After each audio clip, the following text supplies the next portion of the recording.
He is then proclaimed not any longer as a wise man or a student or a great teacher or something of that kind.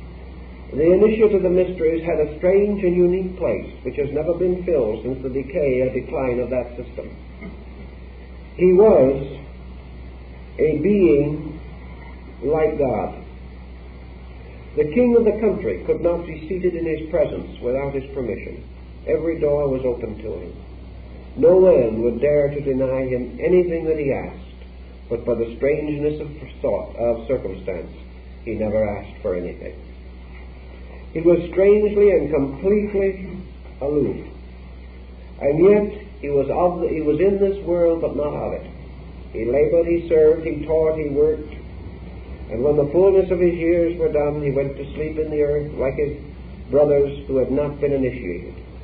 But he lived forever in a state of immortality, because within himself he knew that he could not die. He had returned to the gate of death and had come back again. He had passed through this complete internal release of the psychic nature of his own soul. And as such, he was a Mahatma, a great soul in the Indian language. And this great or illumined soul, as Julian tells us, then sings the great and glorious hymn to the Mother of Mysteries, because she is the custodian, the faithful guardian, the forever keeping of all that is true and beautiful and noble and good. She is the soul itself, the beloved of all nations, the desired of all peoples. Now, the temple being, as it was, a peculiar emblem of the soul, the rise of the mysteries were represented in 2 degrees or stages. Whereas the body of man carries within itself the sanctum sanctorum, or the secret part of the heart, so within the heart of man the temple of the mysteries is built. And within man's own psychic life certain things must happen before the temple which is everlasting can be built. Here we have much symbolism which can find easy parallel in the story of the tabernacle in the wilderness and the building of Solomon's temple. All these rites and ceremonies have the same meaning. But the house that is built without the sound of hammers or the voice of workmen, eternal in the heavens, is of course the everlasting house of the soul, the mysterious temple, the mysterious body of the great psychic mother, Sophia Asimov, the great mother of the Gnosis. So Sophia, or the Virgin of Wisdom, is the house that can never be profaned, the mystery whose veil cannot be lifted, but who waits forever for the return of her sons, like the patient Penelope weaves forever the mysterious fabric of destiny. All these things have something to tell us about the religious system of that time and what the secret of it was.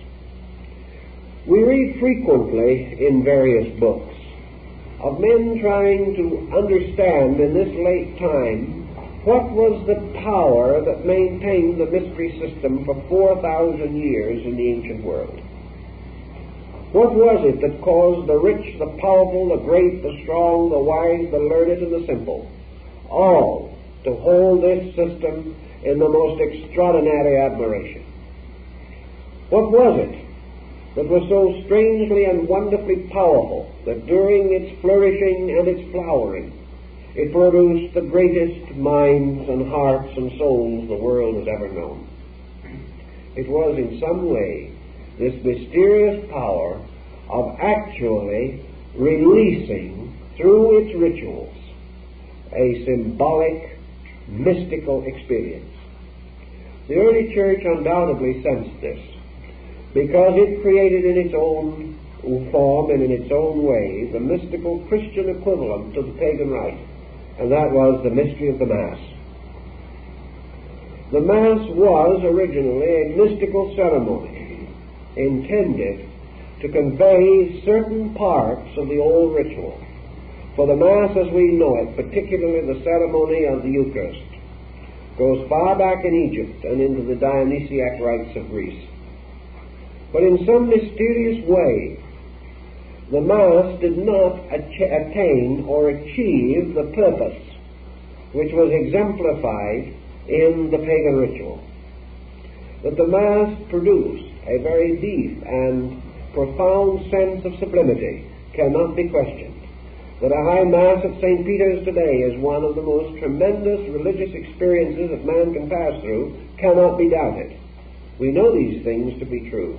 And yet in some way, this ceremonial, this tremendous pageantry did not and does not accomplish what the ancient rituals did accomplish. What then was the essential difference?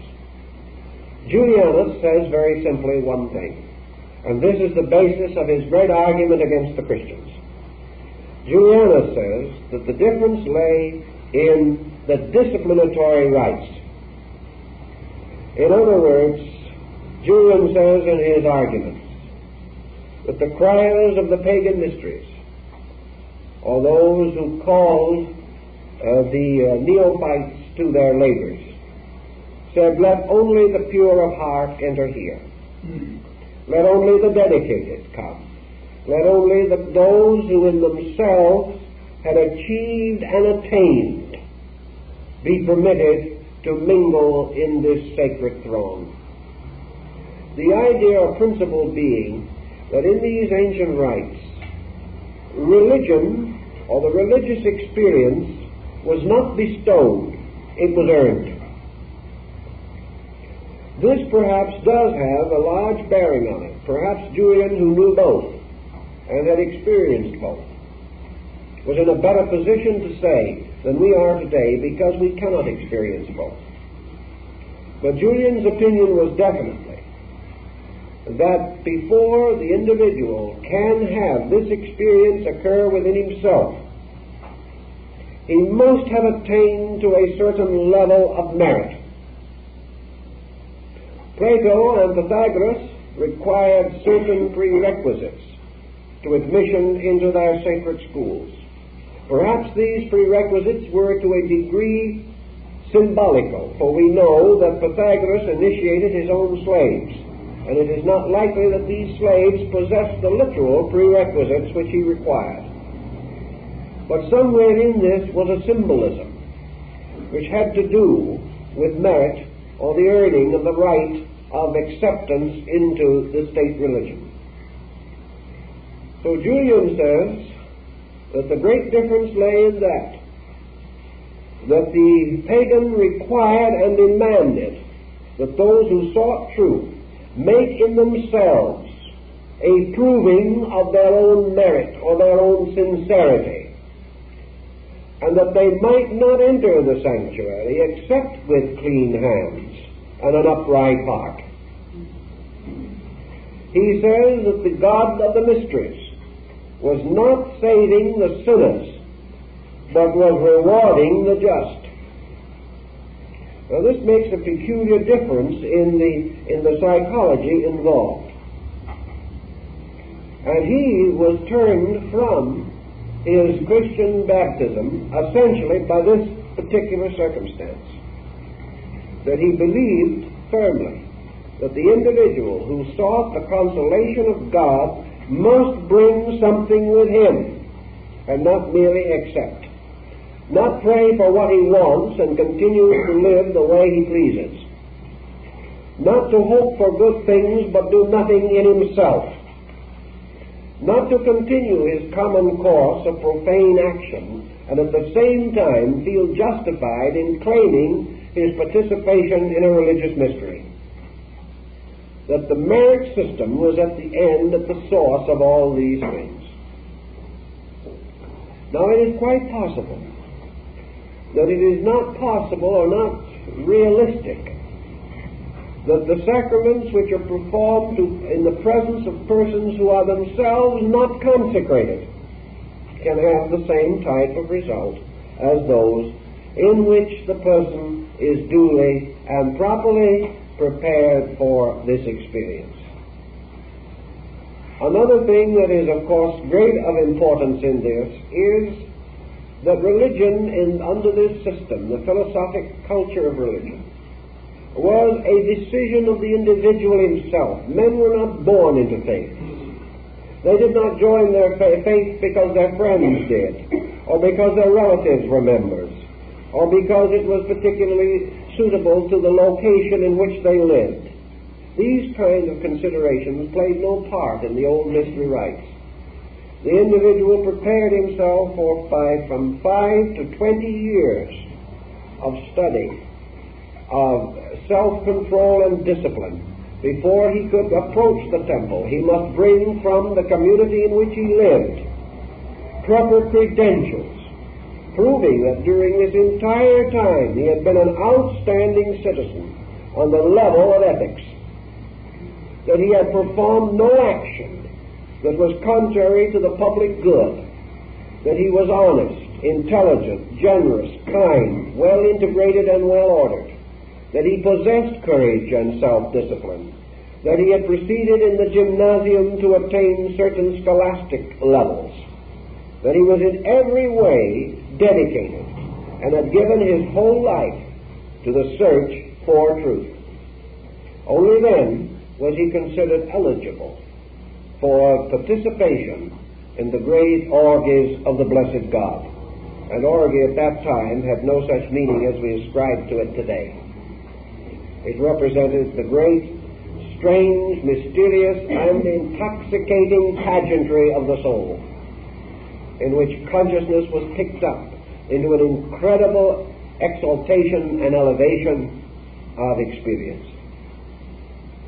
So these things led Julian to feel and to believe that the mysteries of the Great Mother and of the Blessed Goddess were reserved for those who were true, and were reserved for the individual who was willing to sacrifice all else in the service of the Great Goddess. And until that decision was complete within consciousness, her rights could not be experienced because the soul itself was not ready. On a modern psychological level, I think we can begin to appreciate some of the possibilities of this, and can think of it in terms of a potential problem in psychotherapy. Today, we are confronted with the great need of man organizing, purifying, redeeming his own psychic content.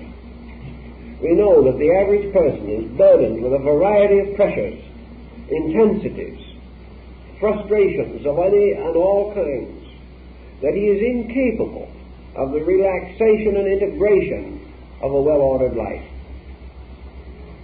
Book learning will not save him. Allegiance to organizations will not save him. The only thing that can save him is the reduction of his own psychic pressure. Now, in psychotherapy today, we attempt to exhaust these pressures by certain therapeutic techniques, releasing the individual from the delusion or illusion which is causing his condition. It is conceivable, however, that society can produce and should produce individuals who, by their own actions, have prevented a neurotic condition from taking hold of themselves, and or having had such a neurosis, have had victory over it by the conquest of the things that cause it. Today, on psychological levels, we are working mostly with effects, and by the time we get an individual cleared from one complex, he is ready to fall into another. Such is the pressure of our time. And such it will continue until his proclivity to become complicated, his natural instinct to be psychotic, is overcome or changed by some greater instinct taking hold of his own consciousness. The soul, burdened by the pressures of our own psychic delusions, is transformed into a chimera, a monster of strange and distorted appearance and form. And this monster, in turn, prevents the individual having the experience of his own psychic identity. the troubled soul cannot find its own heart, its own integration. For that reason, in modern times, we could contemplate very seriously the possibility of bringing the soul itself back to normalcy, back to integration, by the dedication of the faculties of our minds and the emotions of our hearts to the restoration of the integrity of our own soul. This was the discipline of the mysteries. This is the one great part of knowledge that we have forgotten. And it is the failure to remember this that has brought the whole house of knowledge down about our ears. It is because the individual has forgotten that he can bring only himself to the house of the mysteries. And if that self is inadequate or improperly integrated, he finds not reality but illusion in the strange, dark, subterranean passageways of the secret house. It is therefore the great problem in wisdom for man to realize that his own confusion creates error, that he can be no more true than he is integrated, that he can be no more wise than he is at peace within himself. Until these elements and factors are recognized, the great rites or the ceremonies are not for him. Perhaps in earlier days, when life was less pressureful, the psychotic needs of man were not as strenuous as they are today, nor the demands upon his psychic energies so great. But certainly today, we are in desperate need of the restoration of the great mystery system of education, the education that begins with the integration of self, the education that advances only as rapidly as the individual proves by his own integrated abilities that it is safe for him to proceed in the great adventure of learning. For if he proceeds unqualified, he will ultimately be faced with the riddle of the Sphinx and will perish along the road of his search. Julianus then tells us these things, and we can then say to ourselves, what manner of man was Julianus, by means of which, reaching the end of his life at 32, he had still achieved sufficient of this mysterious ability to have merited initiation in himself. We may say Julianus wasn't perfect. How did he do it? Why did they accept him, a young man, with probably but inadequate resources, and certainly no maturity in his real philosophic life? There's an interesting thing that comes into this also. Julianus, like all accepted candidates in the mysteries, was finally chosen by oracle. In other words, the candidate's final acceptance depended upon some testimony coming from the gods themselves. In other words, he must be accepted. Many are called, but few are chosen. Men may be called out of the world by the instincts of their own natures, but they are chosen by the divine powers. So what was it that caused, or might have caused, the acceptance of Julianus? One of the old legends, or one of the stories about him, tells us that when he came into the presence of Maximus the Neoplatonist, while he was waiting for the initiation into the Mithraic ceremonies at Ephesus, this Neoplatonist embraced him with great love and said, "My son, you have come back. That which you have already done has come to life in you."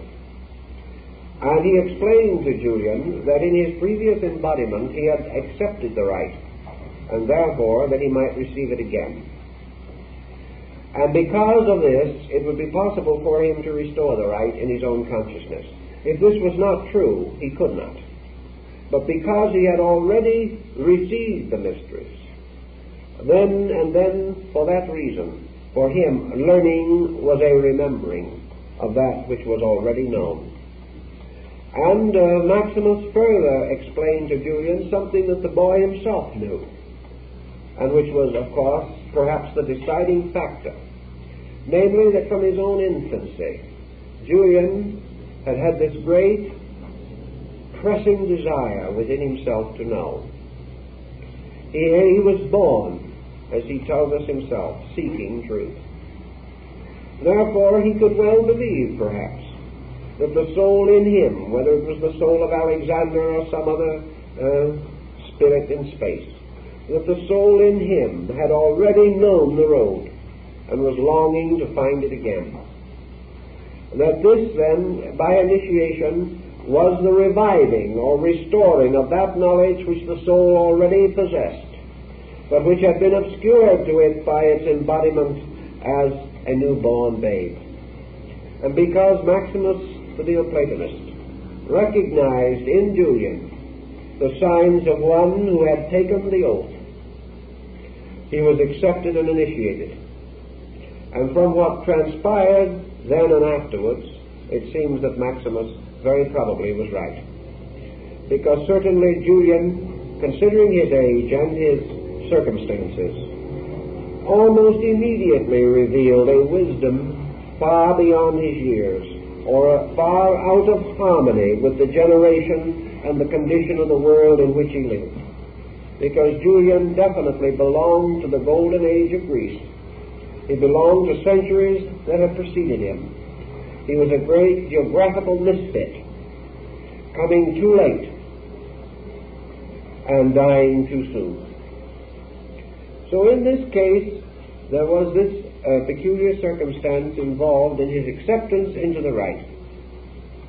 And he and other Neoplatonists reminded their students that where this gift, this power, this strange and inevitable destiny to press on to truth is strong and clear and bright within the human soul, that soul is telling us that it has at some previous time passed through the gates of the house of the mother, that it has received in the past its sacred name, its ordination, and is now only seeking to remember that it may go on to learn more of the mystery. Now we know even in this time, and certainly in the many years of public work that I've gone through, I know that the world is divided into two very general groups of people.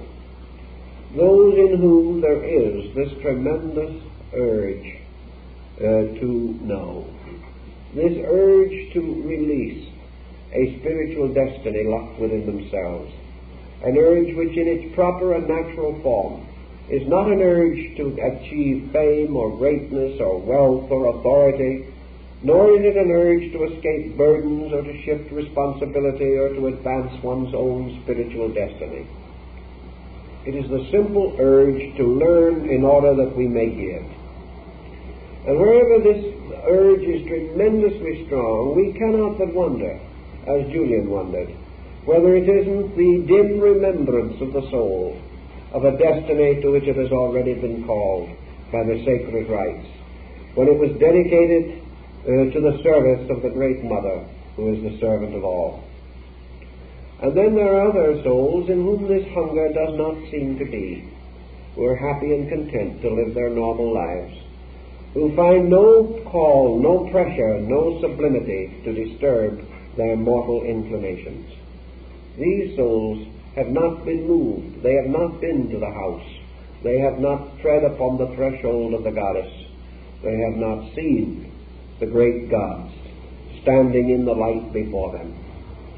Julian felt this, believed it completely. And there is something about our own daily living after all this time that seems to intimate that perhaps he was right. At least we have probably no better explanation. We see the same phenomenon within the structure of modern religion, where we find some who are by such nature devout, that they are completely led by a goodness in themselves, so that it would make no difference to what sect they belonged, they would still be good. And there are others that no matter to what sect they give allegiance are still not good. This difference seems to be something within the psyche. And to the Greeks it meant that in the psyche of the individual who had passed through the mysteries at some previous time was a record waiting to be awakened. That it could be awakened very quickly and very easily under the proper circumstances and pressures. So Julian was accepted, and apparently he received the full benefit of this strange rite and ritual. For he tells us much of his own longings and his dreamings and his hopings as he tries to unfold without unveiling the mysteries of the Great Mother. Also in this story, or in the orations of Julian, he divides the universe into two essential parts.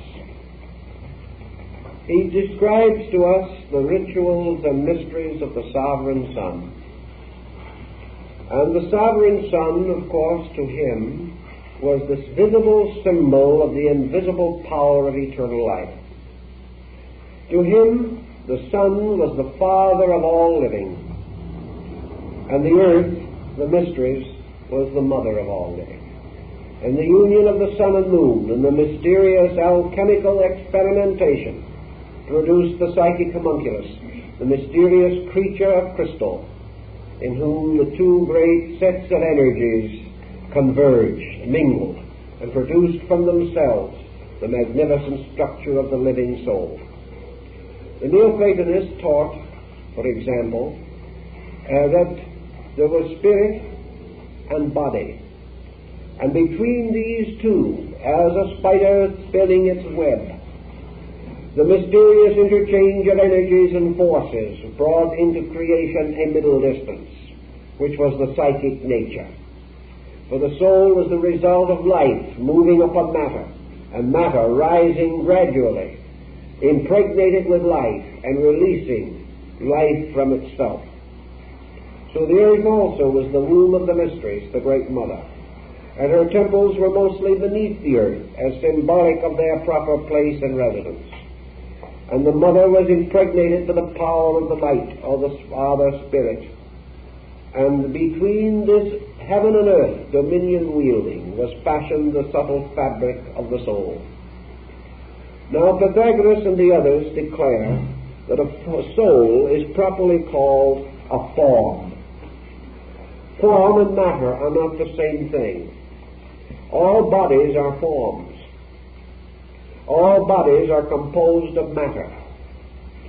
But there are forms of matter which are without bodies. And there are forms which are without spirits. These mysterious things are described in the mysteries of Iamblichus on the Chaldeans and the Egyptians. But what we are told in substance is that when matter is impregnated with life, when substance receives into itself the archetypal pattern of universal law, matter suddenly is brought into magnificent geometric arrangements. Matter is itself a form but formless. Life is unformed, but potential of form within itself. And just as matter and energy unite in the production of the snowflake, so the snowflake becomes a form, because a form is a compound of life and substance, of mind and matter, of consciousness and the elements. And the form, therefore, is body that has been fashioned from matter and designed by consciousness. And the two, matter and consciousness, through their integration, produce the radiant spectre of the human soul. So form and the soul are the same things. For all souls are formal structures, and a form is an aggregation of substances around a pattern, a design, or a purpose. So the most minute creatures that we see, little crustacea and foraminifera and things of that nature, are forms like little snowflakes. Wherever life takes abode in matter, it begins to mold matter into form. and form is a symbolic description or exhibition of life's process. And the human soul is therefore the symbolic representation of the state of man's growth in relation to his spiritual cause and his material body. This in turn means that the soul, or the psychic part, responding more subtly and more immediately to consciousness than body does, is therefore more easily affected and more quickly inspired and more subtly influenced than body. And the purpose of the mysteries is to recognize that these institutions themselves were the physical symbols of the world soul. And because they were physical symbols, they were built in certain ways. And we can begin to understand why in the Dionysiac rites of Greece the orders of architecture were brought in, the 5 great orders and the polyglot orders that follow them. For these orders of architecture were required in the building of temples, because the temples were dedicated to various deities, that is, to various psychic complexes or patterns. And each temple had to be the complete and perfect representation in stone of the psychic archetype which belonged to that god or deity. Pythagoras, visiting in Egypt, said that he found in the temples there strange images of the gods, because all of the divine beings of the Egyptian hierarchy were represented by symmetrical geometric solids of various shapes and arrangements. In other words, that all the gods were reduced to geometric formulas. The geometric formula in turn is amplified or expanded into the temple, which must have its pillars either Doric or Ionian or Corinthian according to the deity who dwelt there. The structures of the temples themselves were based upon basic star patterns, as we learn from the Caesarano edition of Vitruvius. We know that every one of these tasks was appointed with the same care, assuming that man himself builds his outer body from the very texture and structure of his own psychic life, so building the temples of the gods. It was necessary that each temple should in every part and detail be true to the god which it represented, because it was his house. And unless, as we are learning from the Bible, unless we build a temple according to the law, that is the law of order and proportion, the living God will not dwell therein.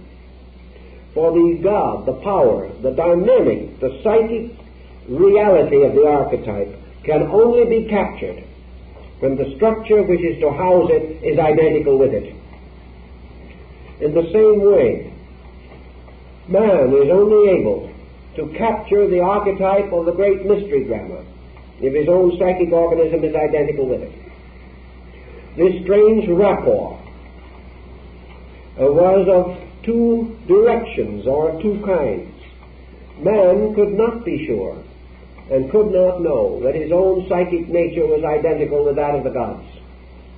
But through the oracles and the sacred and ancient institutions, the initiated priests were convinced that they, in the production of their rites and their temples, in the ordination and arrangement of all parts of their sacred orders and priesthoods, that they were fulfilling and dramatizing, revealing, expressing, symbolically setting forth the great primary psychic archetype, and therefore that the mysteries were a geometrical equivalent of the soul, and that just as surely as the mysteries themselves were the shadowed informment of the soul of God, so they beckoned, called, or opened to the further shadowed extension of this principle, the soul of man.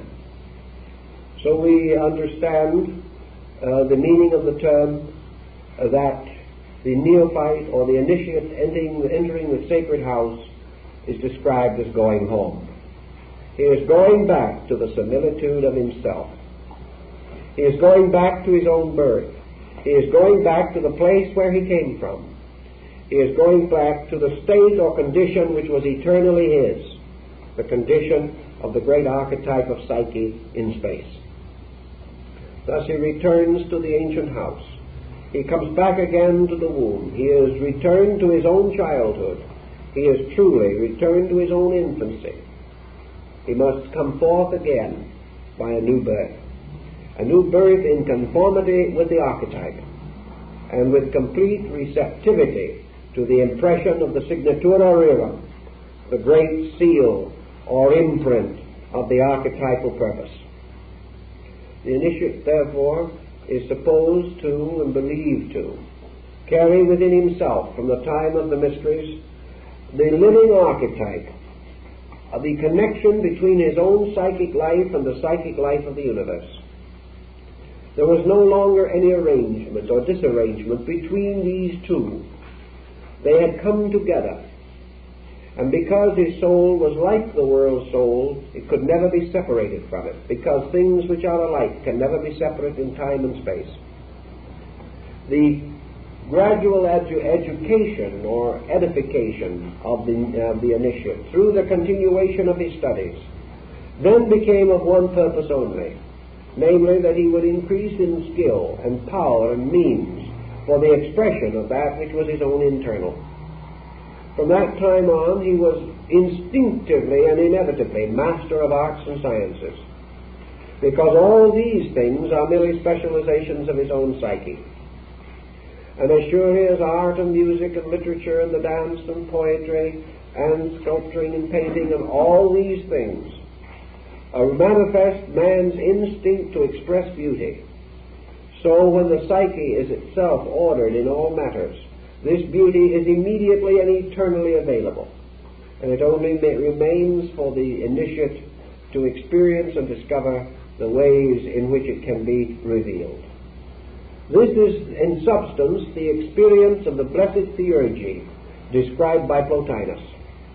It is this experience of the one returning to the one, the alone journeying to the alone. That which is like finding likeness, and the soul imprisoned in man, freed and restored to the soul of the world, of which it is a proper fragment and an inevitable part. Thus the soul of the world, the mysteries of the soul of man, meet in the strange rites and rituals of the Mother of the Gods. And the soul in man finds its kinship, discovers its identity, realizes that it has long been in exile, and that it has found its way to reality. Then from there on, and for all eternity, according to the rites, this ritual can be revived, and the child coming into the world is born with the subjective realization of its own destiny, and somehow, strangely, gently, tenderly, wonderfully bound to the soul of the world. And from these who are thus bound and thus ordered and thus ordained come the teachers and leaders of the race. Now this is in substance the Julian position, and we can add to it in certain methods and ways. But it not only tells us to a large measure the story of Julian, but it perhaps helps us to summarize the entire concept of Neoplatonism. For this is a discipline by which the individual causes that which is the same to return to that with which it is the same. And that all of these disciplines, like those of the Indian schools, are disciplines of union. Union through the experience of similitude and then the experience of identity. When man's own inner soul is identical in quality and substance with the world soul, they meet, flow together, and become one, and can never again be separated. Part of this mystery is explained in the initiation rite. For in this ritual, the initiate has, at least temporarily, this terrific experience. Later, perhaps it fades somewhat from his mind, because his compound nature is not capable of preserving continuously so exalted a state of spiritual intensity. But even though the experience may not then be forever available or immediately accessible to him, still the memory of the experience then becomes the most blessed of all memories, and it also becomes the memory of truth, or the memory of wisdom, the memory of health, the great good that cannot be forgotten, and which therefore is greater than the small evils and the uncertainties which can be forgotten.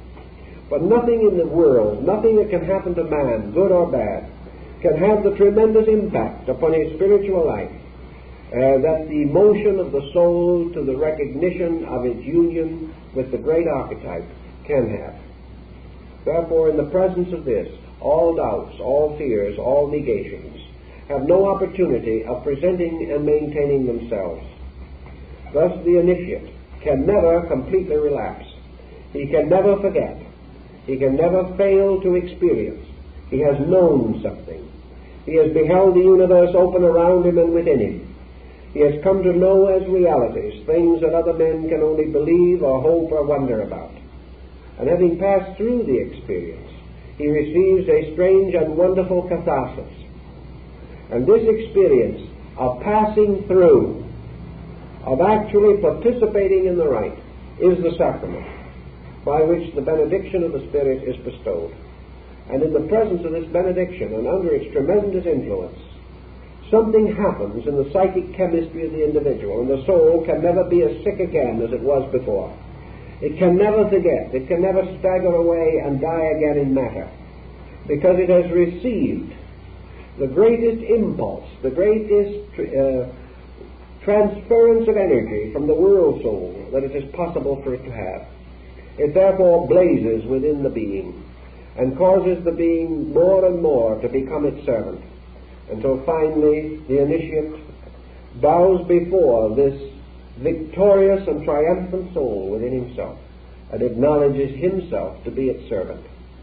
And so Julian closes his thought or his wonderful dream pictures with his prayer of thankfulness to the Great Mother, to the world soul, which has made it possible for him to come to her as a child to its parent, and find in this security of the great psychic mystery of the initiation that strange and wonderful security that comes to the small child who returns to its parents' love and understanding.